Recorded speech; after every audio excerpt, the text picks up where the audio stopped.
This is a great question, and I've seen a lot of people struggle with the difference between Kime and Chinkuchi, but they're really quite different from each other.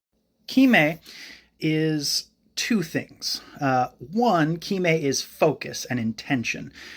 You can have Kime mentally because it's really about focusing your entire intent on one thing.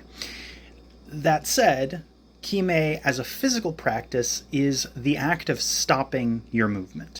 In other words, say you are throwing a punch, it is the stopping and locking everything down at the end of the technique that people tend to think of as Kime. Chinkuchi has nothing to do with slowing or stopping your technique or even necessarily a focused intention. Chinkuchi is a structural term. It roughly translates to muscle, sinew, and bone. And in fact, it's actually been used in construction on Okinawa for the same reason. It's structural in nature.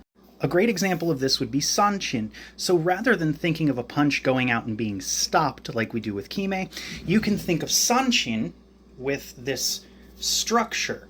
You learn the best angle for your arm to be at for maximum stability. And this can be applied all throughout your body. If you do that properly, you should be able to deliver quite a bit of power when you strike because your structure is backing it up.